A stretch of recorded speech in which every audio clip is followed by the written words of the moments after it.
तो मित्रों, आंवला नवमी कहें, कुष्मांड नवमी कहें या धात्री नवमी कहें, यह सभी एक ही तिथि का नाम है जो कार्तिक शुक्ल पक्ष में पड़ती है। और आने वाली इस नवमी पर आप भी अपने परिवार की शुभ सौभाग्य और शांति के लिए और अपने पितृ कृपा प्राप्ति के लिए अवश्य ही दान पुण्य करिएगा। आपका मित्रों, कार्तिक शुक्ल पक्ष की नवमी तिथि को जो भी हम शुभ कर्म करते हैं, अर्थात दान पुण्य, देवताओं का अर्चन, पूजन, हवन, वह सभी अक्षय जाता है और अक्षय तृप्ति को प्रदान करने वाला होता है। हमारे द्वारा किया हुआ समस्त शुभ कर्म हमारे लिए तो ही अक्षय होता ही है और जन्म जन्मांतर तक वह हमारे लिए संचित रहता है। जिस जन्म में हम जिस रूप में जन्म लेते हैं वहाँ पर हमारा वह किया हुआ सत्कर्म हमको कभी हमारा पीछा नहीं छोड़ता है और शुभ फल प्रदान करता रहता है। साथ ही अक्षय नवमी के दिन आपके द्वारा किया गया किसी प्रकार का पाप कर्म हो तो वह भी आपका पीछा नहीं छोड़ता है। अतः नवमी के दिन पूरी कोशिश करना चाहिए कि हम किसी प्रकार के पाप कर्म में निरत न हो। अक्षय नवमी के दिन यदि आप गोदान करते हैं तो इससे आपको इंद्र पद की प्राप्ति होती है। यदि आप स्वर्ण का दान करते हैं तो इससे आपको शूरवीरता का दान प्राप्त होता है।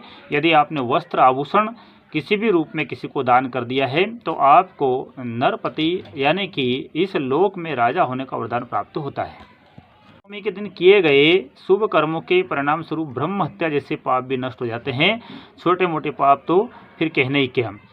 और इस कार्तिक नवमी को धात्री नवमी भी कहते हैं। अतः इसके दिन अर्थात धात्री नवमी के दिन धात्री वृक्ष यानी आंवले के वृक्ष का पूजन विशेष रूप से किया जाना चाहिए।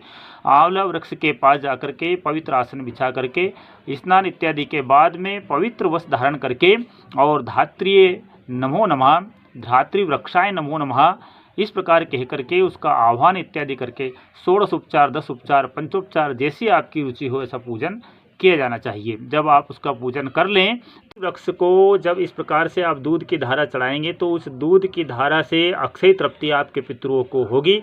आपके गोत्र में उत्पन्न हुए समस्त पितृ लोग जो जहाँ पर भी होंगे उनको वहाँ पर वह तृप्ति प्रदान करेगा और अक्षय तृप्त उनको कर देगा। मास को दामोदर मास भी कहा गया है, अर्थात भगवान विष्णु को प्रसन्न करने के लिए आप धात्री वृक्ष की सेवा करते हुए, पूजन करते हुए यदि उसके चारों ओर सूत्र का परिवेष्टन करते हैं, अर्थात आप यदि उसके चारों तरफ सूत लपेटते हैं तो इससे भगवान दामोदर बहुत प्रसन्न होते हैं। और फिर आप उस धात्री वृक्ष को नमस्कार करके कपूर इत्यादि से आरती करें, उसको नमस्कार करें। और धात्री नवमी यानी कि इस आंवला नवमी को कुष्मांड नवमी भी कहते हैं। अतः कुष्मांड नवमी के उपलक्ष्य में यदि आप एक पका हुआ अच्छा कुम्हड़ा यानी कि एक कुष्मांड लेते हैं और उसको आप रत्न सुवर्ण इत्यादि से सुशोभित करके और दक्षिणा सहित यदि ब्राह्मण को प्रदान करते हैं तो शास्त्र कहते हैं कि कुष्मांडम बहुबीजाड्यम ब्रह्मणा निवृत्तम पुरा दास्यामि विष्णे तुभ्यम पितॄणाम तारणाय च। हे भगवान विष्णु, मैं आपको यह कुष्मांड का फल अर्पण करता हूँ धात्री नवमी के उपलक्ष्य में, जिससे मेरे पितरों का कल्याण हो जाए, मेरे पितरों को आप तृप्त कर दें। इस प्रकार ब्राह्मण को आप दान करते समय मन में संकल्प करें कि मेरे अखिल पाप जो मैंने किए हुए हैं वह सब नष्ट हो जाएं, मुझे सुख सौभाग्य की प्राप्ति हो जाए और मैं अपने जीवन में उत्तरोत्तर अभिवृद्धि करूं। और इस प्रकार यह कुष्मांड का दान भगवान विष्णु के निमित्त में करता हूं।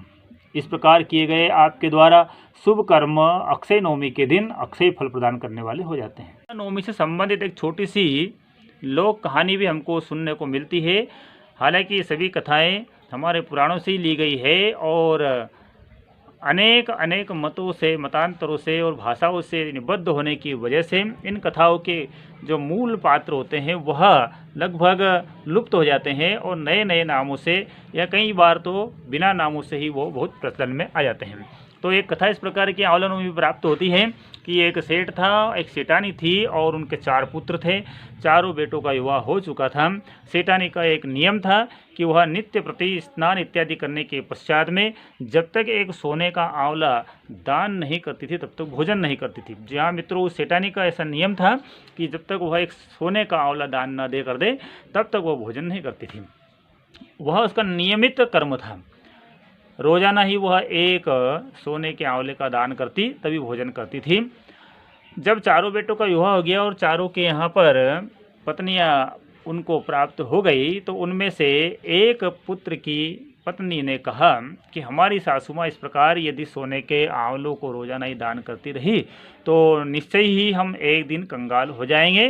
तब चारों पुत्र वधुओं ने यह विचार किया कि क्यों ना हम सासू माँ को समझाएं, इस प्रकार का दान आप ना करें, उसकी जगह वैकल्पिक आपके लिए व्यवस्था है, आप एक शुद्ध आंवला, ताज़ा आंवला लेकर के रोज़ नियमित दान कर दिया करें। सासू माँ ने भी सोचा चलो पुत्र वधुएं कह रही है तो इनका मन रखने के लिए उन्होंने उनकी बात स्वीकार कर ली और वह अगले दिन से ही शुद्ध सोने का आंवले का दान करने की बजाय एक ताज़ा आंवला दान करने लगी। मित्रों, इस प्रकार जब उन्होंने नित्य प्रकार एक ताज़े आंवले का दान प्रारंभ किया तब उनमें से ही एक पुत्र वधु को ऐसा लगा कि यह भी एक थोड़ा महंगा दान हो गया है, तो सासू माँ को फिर समझाते हैं। तब उन्होंने सासू माँ को समझाया कि माता जी आप बिना दान किए हुए भी भोजन यदि कर लेंगे तो इससे आपको कोई किसी प्रकार का नुकसान होने वाला नहीं है।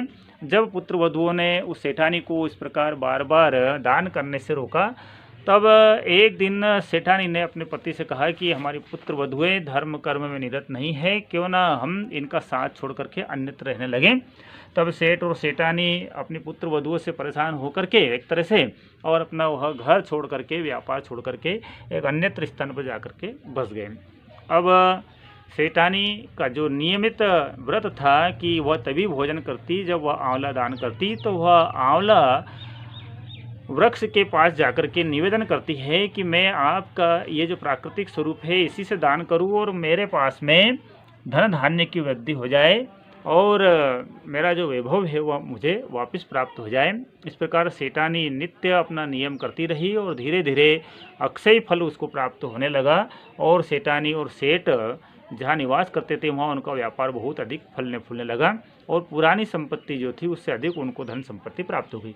उधर उनके जो चारों पुत्र वधुएं थे वह अपने माता पिता से बिछुड़ने के पश्चात में और कोई धर्म कर्म वो नहीं करते थे, इस कारण से वह कंगाल होते चले गए, उनकी समस्त संपत्ति नष्ट हो गई, भूखों मरनों की उनकी स्थिति बन गई।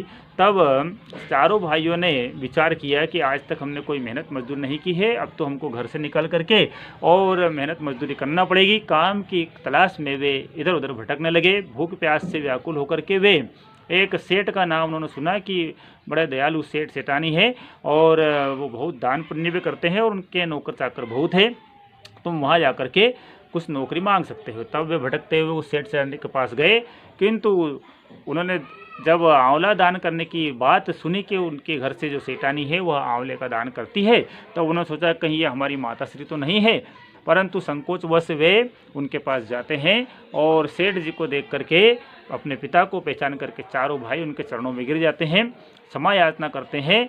सेठ सेठानी बड़े दयालु थे ही, वे अपने पुत्रों से पुत्र वधुओं से स्नेह करते ही थे। वे तो बंधन में धर्म के बंधे हुए थे, इस कारण से उन्होंने अपना धर्म कहीं नष्ट न हो जाए और दान पुण्य की प्रवृत्ति कहीं नष्ट न हो जाए, इसलिए अपने पुत्रों का ऐसे लालची पुत्र वधुओं का साथ उन्होंने छोड़ दिया था। तो इस प्रकार मित्रों यह छोटी सी कहानी हमारे लोगों में प्रचलित है ही, आपने कई बार इसको सुना होगा और इसमें विशेष रूप से बात यही बताई गई है कि अक्षय नवमी के दिन से आप भी अक्षय दान करिए। अक्षय दान करने से आपके जीवन में बड़ा ही लाभ होगा।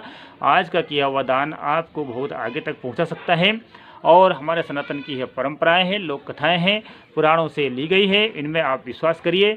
दान में यदि आपकी प्रवृत्ति होती है, धर्म में यदि आपकी प्रवृत्ति होती है तो हमारा वीडियो बनाना सार्थक होता है। संपूर्ण भारतवर्ष में कार्तिक मास में पड़ने वाले इन 30 त्योहारों को लोग बड़े हर्ष उल्लास के साथ मनाते हैं और आंवला नवमी के दिन प्रत्येक गाँव में माता बहन सपरिवार आंवला वृक्ष के नीचे बैठ करके भोजन अवश्य करते हुए आप लोगों ने देखा होगा।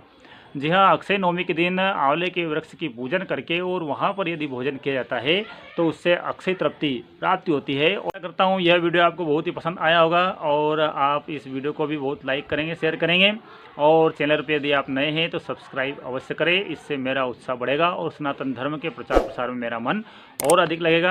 आपके उत्तम स्वास्थ्य की और आपके परिवार की कल्याण की भावनाओं को रखते हुए अपने इस वीडियो को समाप्त करता हूं। अगला वीडियो जल्दी ही मैं लेकर के आऊँगा, जिसमें एक बार पुनः आप सबसे मैं आपके उत्तम स्वास्थ्य, दीर्घ आयुष्य और उत्तम प्रगति की कामना करते हुए कोई एक अच्छा सा विषय लेकर के आऊँगा। जय हिंद, जय भारत।